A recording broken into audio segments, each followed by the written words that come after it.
বন্ধুসকল, নিতুমণি শইকীয়াই ৰূপজ্যোতি কৰ্মীক বেয়াকৈ ধুলে। যিহেতু ৰূপজ্যোতি কৰ্মীয়ে অখিল গগৈ ডাঙৰীয়াক মাইক ভাঙি দিম বুলি কৈছিলে, যিহেতু সদন হৈ থকা অৱস্থাত সদনৰ মজিয়াতে এটা অভদ্ৰামী কৰিছিলে বিধায়ক ৰূপজ্যোতি কৰ্মী। আপোনালোকে নিশ্চয় ভিডিঅ'ত দেখিছে, যদি দেখা নাই আপোনালোকে চাই ল'ব। তেওঁ অভদ্ৰামী মাইক ভাঙি দিম বুলি কৈছিলে আৰু বিভিন্ন ধৰণৰ তেনেকুৱা ভাষা ব্যৱহাৰ কৰিছে, যিটো কৰিব নালাগে। আৰু এজন MLAৰ এনেকুৱা গতি, তাৰ ওপৰত নিতুমণি শইকীয়াই কি ক'লে শুনক ভিডিঅ'টোত, সকলোখিনি কথা গম পাব। ভিডিঅ'টো সকলোকে চাই গাহৰিৰ গড়াল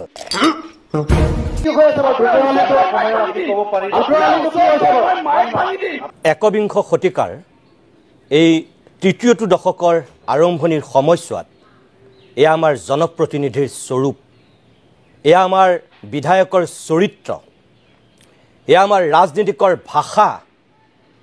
আৰু আমি এনেকৈ পৃথিৱীৰ আধুনিক সভ্যতাত নিজকে এটা উন্নত জাতি, ভাৰতবৰ্ষৰ শ্ৰেষ্ঠ 5খন ৰাজ্যৰ নাগৰিক হিচাপে চিনাকি দিবলৈ চেষ্টা কৰি আছোঁ।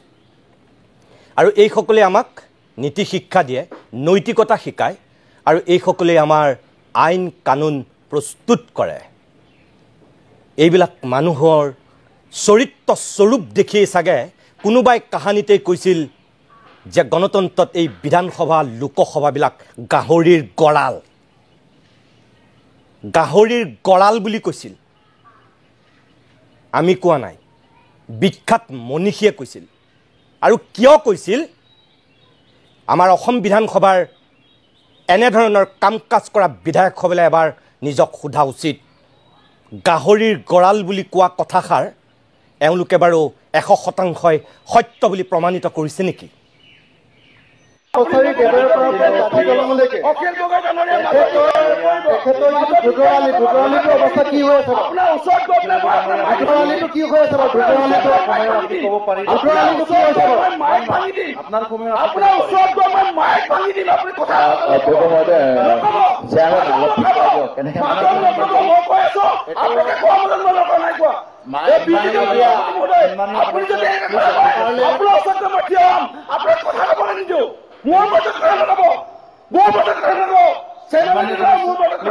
Please continue.